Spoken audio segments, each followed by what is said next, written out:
Hey everyone, welcome back to another video. So this is going to be on the Phoenician tablets or the ancient Paleo-Hebrew tablets that were brought up in the discussion with Danny Jones, Luke Gorton and Armin Hillman.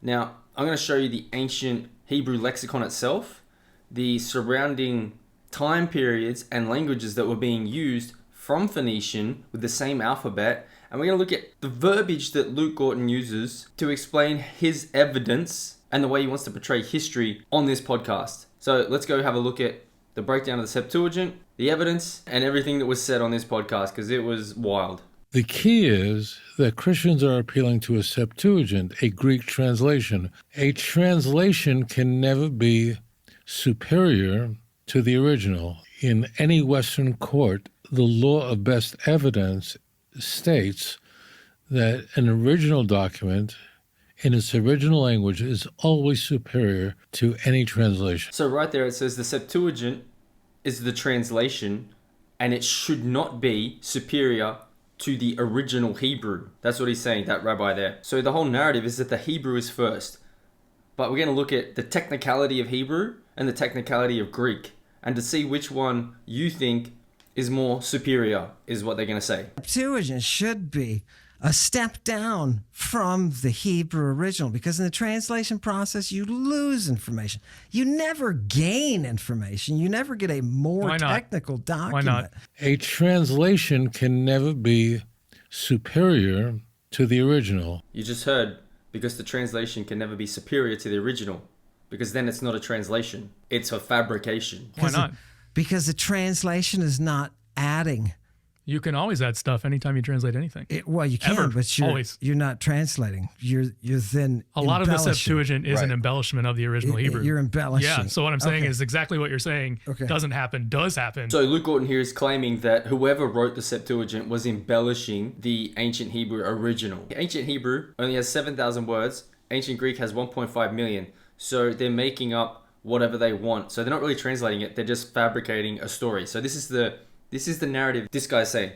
The Greek is a fabrication of the ancient Hebrew to make up whatever story they want to make up to make the Septuagint into what it is today. What's the story? The ancient story is that 70 or so scribes went in to translate the ancient Hebrew in Alexandria, and they all, I think it was 2 by 2, they all went separately in to translate it, and they all came out with the exact same translation. Now the problem we have with that is that even Wikipedia says in the original language, it's not clear whether the Book of Judith was originally written in Hebrew, Aramaic, which is closely related, or Greek, as the oldest existing version is from the Septuagint, a Greek translation. So you would think that if it was originally written in Hebrew, we would have Hebrew documents, that we'd have pieces of evidence from the Book of Judith before the Septuagint, before 2nd, 3rd century BC. But that we don't. The oldest version existing is from the Septuagint. That's even further evidenced by the general consensus among scholars that the Wisdom of Solomon, which is in the Septuagint, was written in Greek in Alexandria, Egypt, around the turn of the era. So we have two pieces of evidence. So one of them says the oldest copy we have exists in Greek, and the other one, Wisdom of Solomon, was written in Greek in Alexandria. So that's what we're talking about.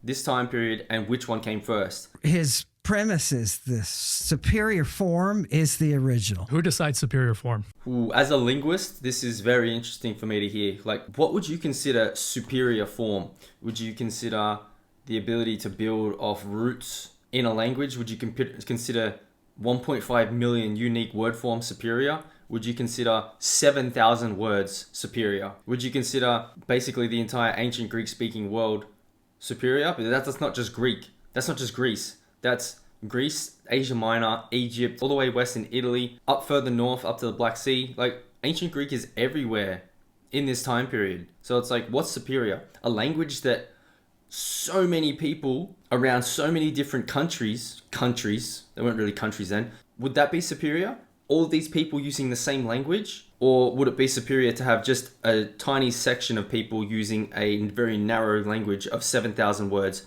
and all the documents that we have remaining are from their own religious texts? And to show you the evidence, here it is. In biblical Hebrew, okay? What is ancient Hebrew? It's biblical Hebrew, because that's all we have. There were approximately 7,000 words. Modern Hebrew has approximately 33,000. So you got 7,000 words compared to 1.5 million in ancient Greek. What are we doing with this? And to show you, 1.5 million unique word forms and around 200,000 dictionary headwords. So in the lexicon. Yeah, here you go. Liddell Scott Dictionary down the bottom. You can find 200,000 depending on the time period and dialect, and the number you would find as main entries in a comprehensive dictionary like the LSJ. Who decides superior form? I'll show you right now. Let's look at an actual text. The whole verse is in the middle, and the earth was aoratos and akataskewastos. So we've got aoratos here, and kai, which is and, akataskewastos here. And he's going to tell you what these two words mean in ancient Greek with the lexicon definitions, and then he's going to compare it with the ancient Hebrew. And you tell me, or you decide for yourself which one is more superior. The earth was King Jamesy, without form and void. Kai skotos, in the darkness, was upon the deep, they'll say, the abyss. And the Spirit of God hovered there over the waters. Now look at the two words that the earth is in the beginning. The earth was aoratos in Greek and akataskewastos. Just tell me really quick, akataskewastos, not properly prepared.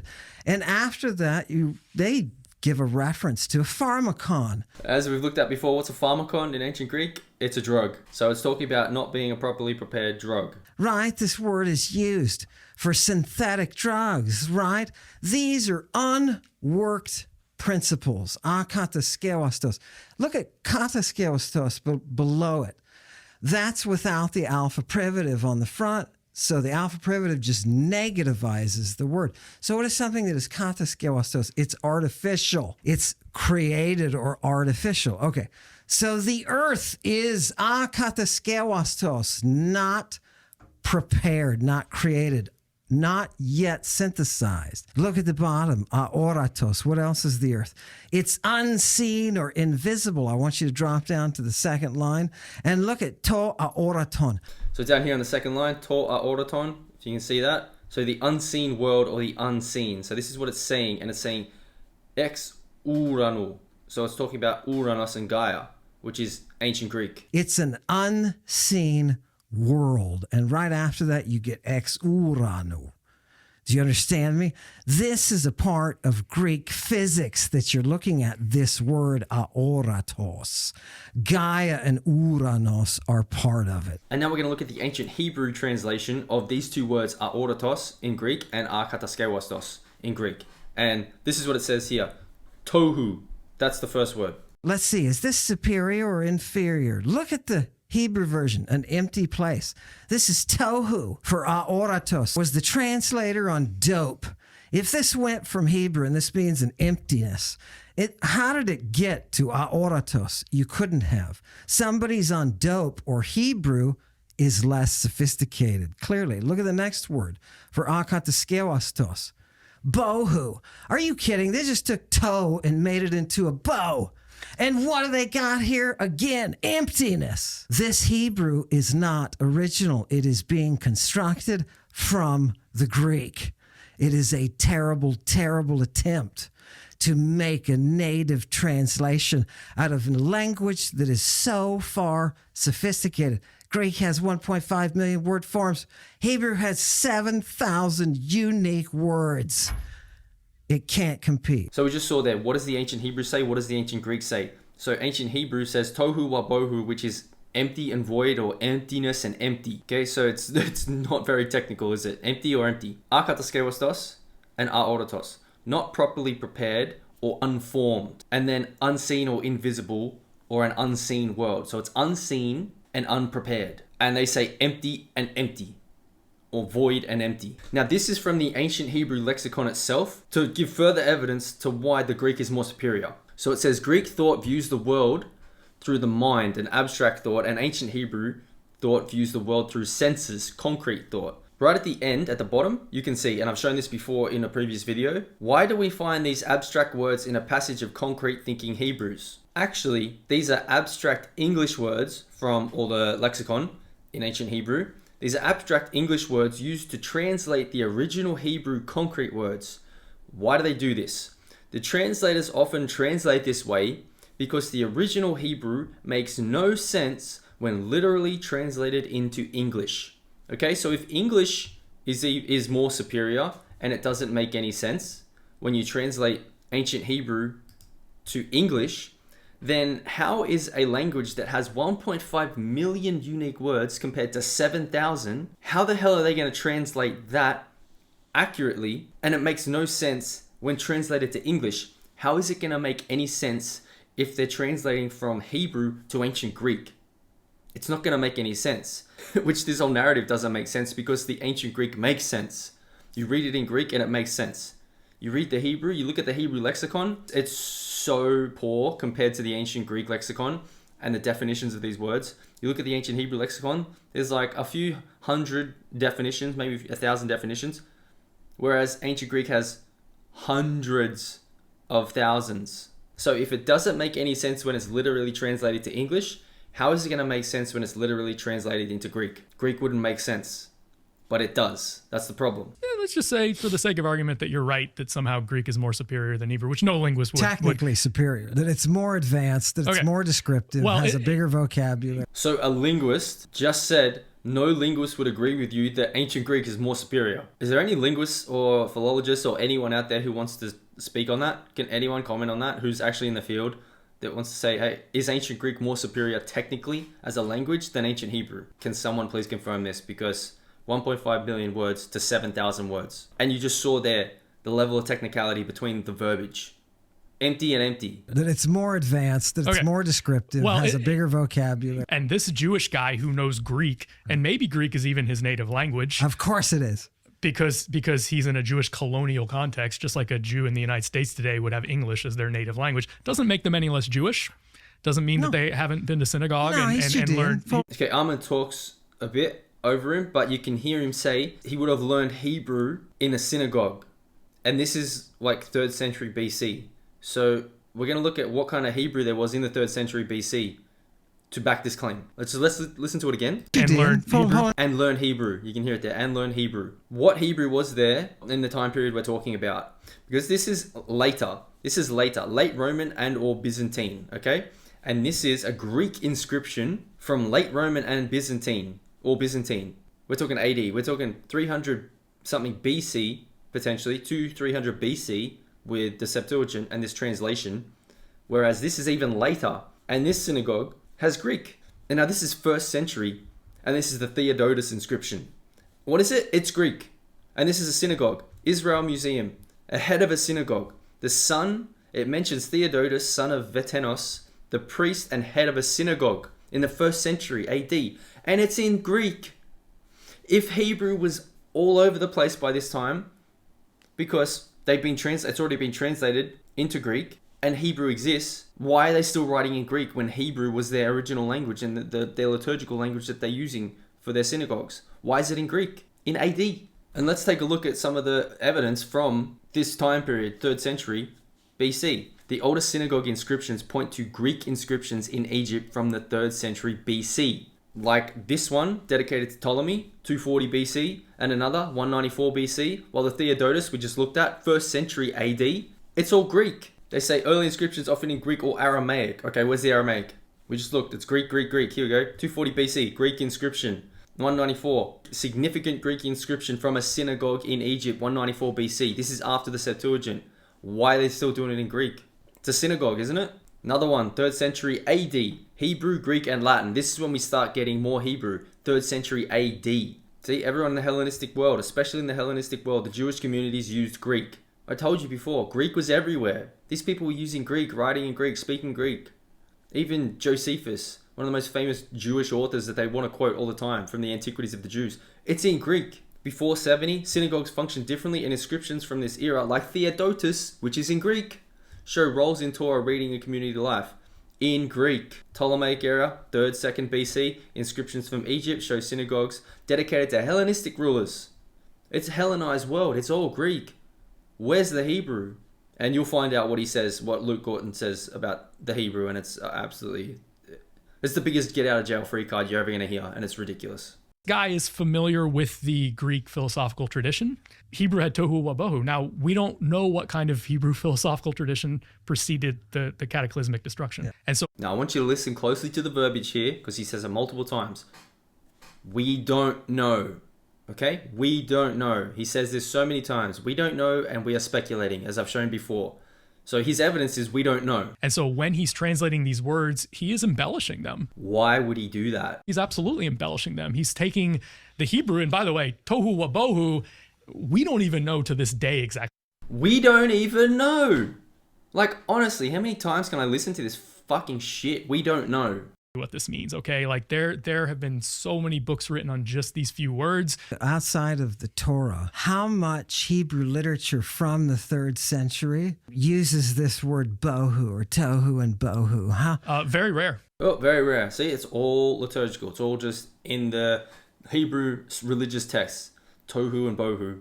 Okay? Very rare. And we just saw everything else is in Greek. And we don't know. That's his evidence. We don't know. We don't know. And then who's the one asking for actual citations and evidence? Dr. Hillman asking for evidence. Where's the evidence? That's what he's asking for. Where is it? Give me your citations. Give me your sources. All right? Not we don't know. Bohu. How? Very rare. Yeah, because there's no Hebrew literature outside. Of course there is. Dr. Gorton's going to bring up the Hebrew literature that is found before the Septuagint, and you be the judge. And I'm going to show you how this is not ancient Hebrew per se. The Old Old Testament, yes, is there? Of course there is. Now listen, he said outside the Old Testament. Okay? Now what is his evidence? Hebrew literature is there outside. Let's say that your theory is right, that the Greeks or Jewish, Greek-speaking Jews or whatever in Alexandria, which is He almost pulled a Gad Barnea and was like Jewish Greek. where this is being written, the Septuagint, are inventing this language. Do you think they're inventing it in Alexandria in the 3rd, 2nd century BC? Definitely. Okay, so if that were true, there should be no Hebrew before that. There should be no literature at all. There should Okay, be you have nothing. You have a problem because there is Hebrew before And that. what is the Hebrew? The archaeological evidence. We have the priestly blessing, which is in the book of Numbers, attested from an archaeological dig. But hang on, you said he asked outside the Hebrew religious literature. What do we have outside the Bible? You just said this is 3 lines from the Bible, but it's found way before. He said outside of it. What literature is there other than biblical literature? And you're citing, yes, it might be way before the Septuagint, but you're citing something that is supposedly biblical literature. Where's the stuff outside of that? To the 7th century BC, Amen. There it is, priestly blessing from Do number they 6. think it's in Paleo The Hebrew? Ketef It is and in Embellishment Paleo theory are is? 2 tiny... Well, I mean, it's a theory because it's true. It's a theory because it's true. If anyone knows anything about science and what a theory is, they changed the word from hypothesis to theory, so it makes it sound more concrete, but it's really a hypothesis. No. What is Paleo Hebrew? Explain to the people what Okay, Paleo yeah. Hebrew is. Paleo- And what are your documents that are in Paleo Right Hebrew? here. Here's one of them. No. One This of is thousands. 3 One of lines from a thousands. silver. One of thousands. From a silver plate. One of thousands. So when I first saw this, this kind of threw me because I'm like, one of thousands. So he's saying there are thousands of these pieces of silver scrolls. Is that what he's saying? And like, I'm like, it says there's only 2. So what is he talking about? And I think he's saying, oh, there are thousands of inscriptions in this Paleo Hebrew script. I'm like, okay, we'll assess that. This is what it looks Whoa. like. That's Paleo Hebrew. That's silver? That's silver. And written... So can you zoom in a little bit more, Steve? Yeah. So that exact scribbling text? is Hebrew. That's Hebrew. Yeah. And it's something that's in the Bible. In the Bible, we're asking for literature outside the Bible, outside the biblical narrative, the biblical text. What is this? A few scribbles of a priestly blessing. Okay? You can clearly see here is some script that he's claiming to be Paleo Hebrew. And then we see a more modern Hebrew on the right, where they've put a modern Hebrew translation onto whatever this script is here. And we'll see what this script is. It's something in the Hebrew Bible that already is found in an archaeological dig from earlier than 600 BC. So it predates the Septuagint by hundreds of years. What is Paleo Hebrew? Paleo Hebrew is this alphabet we're looking at here. This is an alphabet. That's an alphabet. Okay. Yeah, And can it's you see it? Aleph, Bet, Gimel, Dalet, Hey, That's Vav. the it's an abjad. It's Technically, the exact. It's an abject. All right, I'll show you that. It's an abject, he said. it's an abjad. It's What we it's call a different classical script. Hebrew. It's a or different script, but ancient it's the Hebrew. exact same alphabet. Yeah. It's a different script, but it's the same alphabet. Well, that doesn't mean that it's Hebrew. It means it's a different script and it's a different language, doesn't it? Now, firstly, we'll look at abject, the term abject. The concept of ancient abject writing can be interpreted in 2 ways based on research, apparently. Either as a theoretical framework, applying this person's concept of abjection to ancient texts, or as the literal study of early fragmented or low status texts, such as curses, magical spells, which he said this was, a priestly blessing, or as recently discovered, early rudimentary alphabetic inscriptions. Now you tell me if this looks like ancient Greek sophistication in the 6th century, 7th century BC, which there was. We got Homer in the 8th century BC writing epics, poems and epics, all right? You tell me if this is similar or equates anything near to what ancient Greek is, okay? No fucking way. No way. I would say that looks like a rudimentary alphabetic inscription. How can I say that? Now, this is the ancient Hebrew lexicon. Now, right here we have on the left a really old 1500 BC ancient Semitic pictograph inscription on a stone boulder, which I'll show you. Now, here's the Proto-Sinaitic script on the actual stone. So this is the image of this first one on the left, and that's the actual inscription in this image. And then on the right, we have ancient Hebrew inscription 900 BC. So this is before what Luke was talking about. Okay, so this is what it looks like, and it's kind of using the same, or it's using the same looking alphabet as what we just saw there. Now, the problem we have here is there's the scrolls on the left, and on the right, this is the Phoenician alphabet. And you can clearly tell, here's the M. Well, I'm just going to call it an M, where it looks like a little W with a line, kind of like the N as well. But look, you can clearly see an M here, right here, and it's off it's off curved, off center, but it's clearly that. And now you can see an S here as well. So this is right Phoenician, left the tablets that he's claiming is Hebrew. Let's go further and see a couple of different scripts that are closely related to ancient Hebrew coming from the lexicon itself. Now this is the other picture, which includes the Ammonite inscription from 900 BC as well, and the Moabite inscription from 900 BC as well, same as the ancient Hebrew. Now you can see it's spaced out differently with the Ammonite and the Moabite, but you can clearly see the Aleph there, the M, the Mu, it's the same as the Phoenician alphabet. So you can see that the alphabet here that they're using in the ancient Hebrew, the Ammonite and the Moabite is all very similar, and it is all based on this one here, which is Phoenician. Now we see here it says Proto-Sinaitic script, which is what we're talking about here. They want to say ancient Semitic, which is Proto-Sinaitic, which is what they're calling this. The Proto-Canaanite, which is the Proto-Sinaitic script, what they're saying here, dating to about 17th century BC, is a hypothetical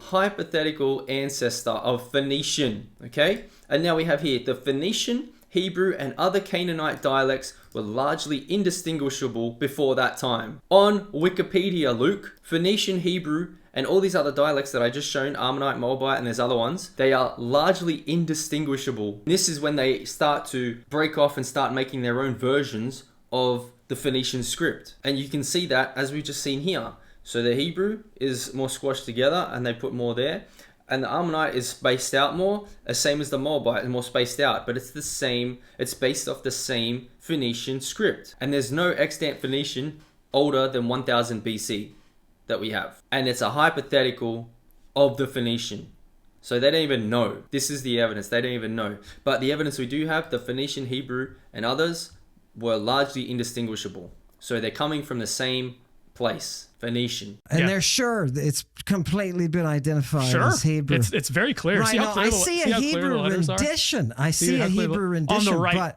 But they are certain. Wait, and they base that on what? It's just from this one? There's thousands of these. There's thousands. This is just the most famous one. But there's no, is there a translation of this from antiquity? Now that is very, very important because ancient Greek, they're documenting other cultures all around the place in their language, in ancient Greek. You've got historians, geographers, writers everywhere talking about, hey, this is what these people are doing, this is what these people are writing about, this is what these people... Where is all that evidence in this time period for this language and this dialect, I want to call it, of Phoenician, or this variant of Phoenician?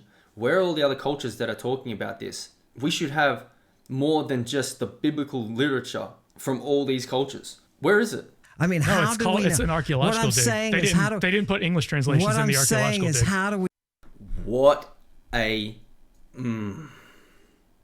To say something like that, someone who's a PhD also in your same field, to be that... okay. Listen to this dude. The way he says this, to be so condescending. Ugh. It's an archological dig. They didn't put English translations in the archaeological dig. What I'm saying is, how do we... You disingenuous... Oh. To make Armin look stupid, like what a stupid comment to make. They didn't put English translations in the... See, on first watch, I was like, I didn't pick up on all these little things that were like real nasty jabs that are trying to make him look real bad. And they actually just make you look worse, Luke. They honestly make you look worse. Know that that's the line from the text that we have. Because it's the exact same word from several hundred years later. Somebody put that. Oh, you think it was planted? But no. Is this like an alien theory? What are you saying? See this? It was planted. Look at this. Really? Oh, this is unbelievable. It looks planted. He's saying it was planted. No. Stop making shit up. He's saying, how do we know that this Hebrew that they've written on the right is this Phoenician on the left in the scrolls or whatever, the tablets? How do we know that? They could have just written it. Who knows? Because it's Phoenician. And it could be one of the variations of the Hebrew, the Moabite, the Ammonite, or another. We don't know. That's what he said. We don't know. He wants to be very matter-of-fact about this, but with every other piece of evidence, he says, we don't know. We got to speculate. But this one, he's not speculating. Why? Because these people say that this is what it says. And even if it does, it's still in the biblical narrative. We're asking for stuff outside the biblical narrative. And this, I've already showed you, is Phoenician, or at least a variant of Phoenician that ancient Hebrews and other cultures were using. So we don't know it was actually from them. They do the same thing with Phoenician, right? They do the exact same thing about guessing what the letters are. And that's why when they find an inscription. That's why he's asking, because he says with Phoenician, they guessed what it was. So how do we know that this Hebrew on the right, the translation, isn't just guessing what this Phoenician variant script is? How do we know? They guess that it's either Hebrew or Proto-Hebrew. At the time that this is being written, what's the date on the silver? Yeah, 700s. So yeah, 7th century BC. It was found 600s BC. 600s BC. Yeah, how many? That's the consensus. How much literature is there being generated that is from this Proto-Hebrew? What other cultures are referring to Proto-Hebrew? It's none. There's several cultures around them that refer to Israel and refer to specific kings of Israel. That are more biblical literature. The name Israel in an inscription. They found it multiple times. I don't think anybody debates that except you, apparently. So look at these little jabs, man. Look at these little jabs. No one debates that except you. And then he looks at Danny as if he's trying to, you and I are on the inside, yeah? We're making him look stupid because I'm... Apparently. What is the Israel? Where does it come from? You're a linguist. It's a Semitic, yeah. Where does the word Israel come from? Yeah, well, it's a Semitic word. It looks like a verb, but it's a name, of course. So Semitic names are often compounds of a verb and a noun. And the L at the end is God. L at the end is God, right? The Yisser part looks like a third singular masculine. You see how I was explaining it? Be very careful. See how I was explaining it? Looks like. Not is and we know. It looks like. Okay? Semitic verb. There's debate about which verb it would come from, but it might mean God rules or he struggles with God or God struggles with somebody. Okay. That's the traditional etymology. Yeah. Okay. What literature do we have in it that you just gained that insight from? Where is the evidence? Yeah. So here's I think the methodological problem. You're saying No. Fuck the methodology. Fuck the methodological bullshit. You know he's gonna take you back alley bullshit now. Saying that if a culture got destroyed and the pre-exilic Israelite and Judean kingdoms got destroyed. The kingdoms got destroyed by the Assyrians in 721 BC. Well, actually, here's what happened in 721 BC. So he said they were destroyed and everything was lost. Okay? What does it say? Assyria didn't destroy Jerusalem in 721 BC. That year marked the fall of the northern kingdom of Israel, but Jerusalem was besieged later and survived, though it paid tribute after King Hezekiah's rebellion against Syrian rule by withholding taxes and forming alliances. It survived. It wasn't all destroyed. Okay? So he said 721 is destroyed, but it wasn't, according to this. And Assyria used these kingdoms as buffer states. So they used them like Rome would have used Jerusalem later as a buffer state to get taxes. But then they conquered it due to its weakness and rebellion. Well, that's the same. They've been doing this for how long? Against the Assyrians, against the Babylonians, against the Romans? No, it wasn't destroyed by Assyria. They used it as a state to get money. And then the Babylonians in 586 BC, they had an apocalypse, essentially. Those nations, those ethnicities had an apocalypse where these foreign empires rolled in and destroyed them. Why? Why is that though? They just leveled their cities. They burned Jerusalem to the ground in 586 BC. Okay, so Babylon under Nebuchadnezzar destroyed Jerusalem in 586. Because the vassal kingdom, they were their own kingdom, but they were a vassal state led by King Zedekiah, rebelled against Babylonian rule despite warnings, forming alliances with Egypt. These people who were in Judea, the Jerusalem at the time, went against Babylon despite the warnings that were coming about doing this. So they knew it was going to happen. So if you know that Babylon's going to come and destroy your city because you're going against what they want, you would take all your text, you would take it as much as you can, and you would bury it or take it away and take it out of the city so it can be protected, wouldn't you? So why did Babylon destroy Jerusalem? Because they had a rebellion. The king defied Nebuchadnezzar by revolting against Babylon and seeking Egyptian support, violating his oath of loyalty. So he knew it was going to happen. So according to this, they brought it upon themselves. You would take all your text maybe to Egypt before this shit goes down so you can preserve your text. But what happened? Oh, everything burnt down. That's what Luke's claim is. Everything burnt down, so everything's gone, except the Torah. So it's all very convenient for him, isn't it? Everything burnt down, but the Torah still remains. But where is other literature in ancient Hebrew all around these parts of the world in this time period? Where's all the writings? Where is it all? And it all burned down. The biggest get out of jail free card you're ever going to get. And so what happened when Jerusalem specifically was burned to the ground in 586 BC, guess where all the text went? Burned. It was in a library. They would have had libraries that got burned just like the Library of Alexandria. They almost certainly did. They would have, and they almost certainly. Do you see the level of evidence there is in this? Almost, certainly, and would have. Not we have documents and we know there is. Full of Hebrew libraries. Almost certainly. Almost certainly. Almost certainly, or they did. That's a big difference. Yeah. Okay, Amin, let's back up and talk about methodology again. Fuck off with your methodology. Give me the evidence. You didn't have any because it all burnt down, except the text that we have from the biblical text. And we're looking for stuff outside the biblical narrative. And you still can't give that, even with the silver scrolls from the Phoenician alphabet. He said that we don't know much. Okay, so what are you even here for if you don't know much? What evidence is there? Zero. It all burnt down. Get out of jail free card. You don't know. Oh my God. About the ancient world. So what we're dealing with usually is probabilities. I like to think this from like the perspective of a Vegas gambler. If this language is being used at the time, what other surrounding peoples and cultures record it? Yeah, as I showed, what other cultures that have this writing would record this knowledge? And then he goes on to say, well, they all got burned down at the same time. They all got destroyed at the same time. It's very convenient for him. But we know that ancient Greek is around 7th century BC. So why isn't there any writings about these people and these events? Like, where is all this evidence except that it all burned down? Where is it? I just told you there's multiple ones. But the problem is that those same empires that rolled in and destroyed Jerusalem destroyed those other cultures too. How convenient.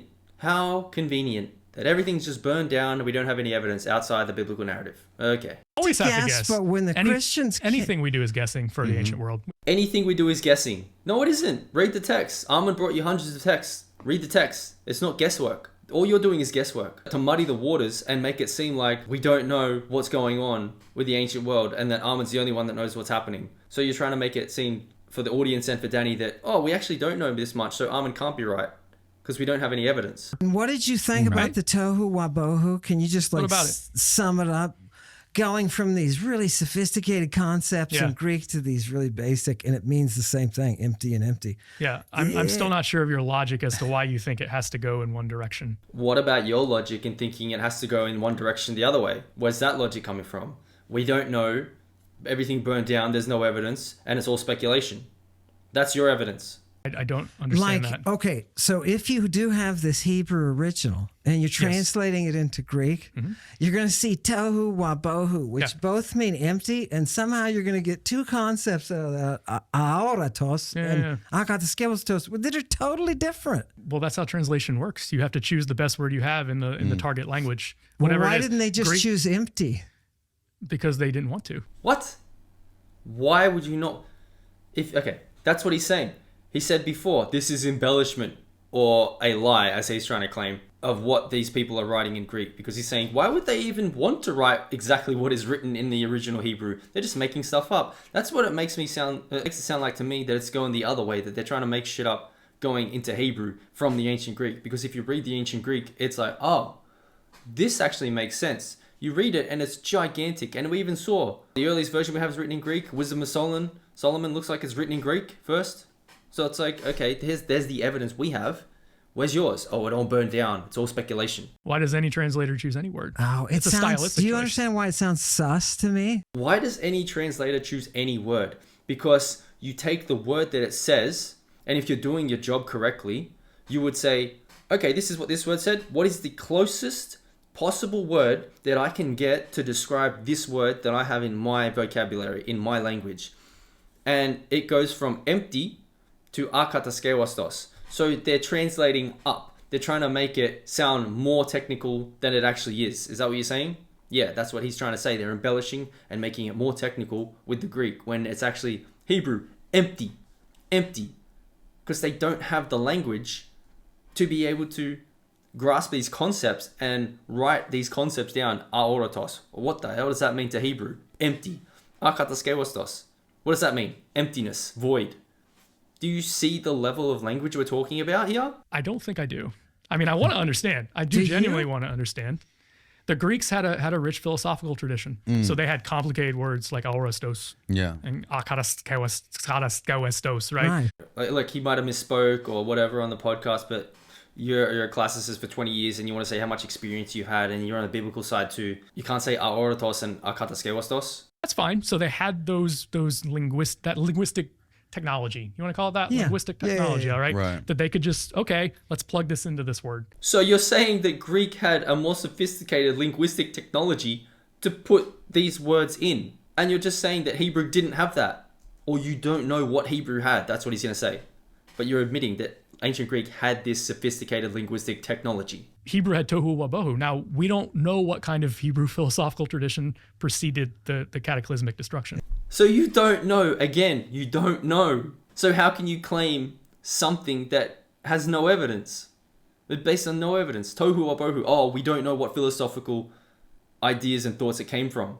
So how can you claim that it means anything other than what it does? Nothing survives. Well, the Torah survives. Nothing survived outside the Torah. Again, just the religious text. Where's the rest of it? Where's the medical literature? Where's the plays? Where's the histories? Where's everything else? Just the religious texts. How convenient. And everything else burned down. And the rest of it. Besides the That's what we Torah, got. That's what we nothing. got, None right? of this rich literature. And the survives. archaeology. And the Right, archaeology. and those goddamn silver tablets. Yeah. The Phoenician silver tablets, mind you. Now I'm going to show you another part from the podcast where they were referencing the Aisrugia, and what Luke says is hilarious because I could ask him the same thing. And it's up to Let's you. answer You're that. the one who has to Let's- kind of build your case. You're the one that has to build your case, and your case for evidence is it all burnt down, we don't know, and it's all speculation. Well, that's not a really good case for evidence, is it? Thousandth time Guessing. we're guessing about everything. Yes, Guessing. he says. We're guessing, we don't know, it's speculation. Build your case, mate. Build your case. What is it? All these three things we don't know. Yes, he is Guessing guessing. about Well, everything. I'm not. These Yes, are you texts are. that I don't want to guess. No, I don't Right. want to speculate. Then you When can't do this talk work. about All you can do is historical speculation, Amen. linguistics. Everything's speculation. When you- we don't Everything is speculation. Fuck. Is this building your case? know anything for sure. Everything's speculation. When- we've already when it says covered the that ground. comma's You in don't his know hand, that. When You it don't says know that. the comma's in his hand, You don't know that. you don't think. Okay. You don't know. Everything's speculation. Oh, God. Now, this is how condescending he gets, and it really fucking pissed me off. Like, oh. Another See, thing. something's wrong. There's something a is wall wrong, here. Amen. There's a Something wall is wrong, here. Amen. Look at this. For that ground. You Comma's in don't his know hand. that. When You it don't says know that. the comma's in his hand, You don't know that. you don't think. Okay. Another See, thing. something's wrong. There's something a is wall wrong, here. Amen. There's a Something wall is wrong, here. Amen. Look how condescending. Something is wrong. Something is wrong. Yeah, something is wrong. In this clip, it's about, hey, we just read the text and the evidence says this. And he's saying, it doesn't say it. That's why Alman's saying something's wrong because we just read the evidence and Luke's claiming it doesn't exist. Or he's reading into it. He's speculating about what it says when he just read it. So he's hiding the evidence in front of your face. I don't know if you know this, but sometimes texts lie. Actually, usually Yeah, texts yeah. lie. So if usually texts lie, how do you know that the Hebrew isn't a lie? Huh? That's your logic. Build your case. Your logic is most times history is fucking lied about. So how do we know that the Hebrew wasn't lied about? That's your words. Most times texts lie. So give me the evidence that the Hebrew isn't a lie. It all burned down. All we have is the Torah. Everything's speculation. We know nothing. So that's Dr. Luke Gorton's evidence. But I showed you, all the ancient Hebrew is from Phoenician. The Phoenician tablets he brought up, Phoenician, not ancient Hebrew. A version of Phoenician, you can say. Based on the Phoenician alphabet that I showed you was right there. And the surrounding cultures that were still using the same Phoenician script in variations. And the fact that this book looks like it was written in ancient Greek, which is the Wisdom of Solomon, and that the other book, Judith, the oldest copy we have is ancient Greek, the Septuagint. So all his evidence is speculation, and he's claiming that I'm in speculation. Have you ever seen more projection in your fucking life? So what else do I need to do? There's all the evidence for yourself right there. Rewatch it as many times as you need to figure this shit out, if you can't already. But if you can, and you know what's going on, you can all see it.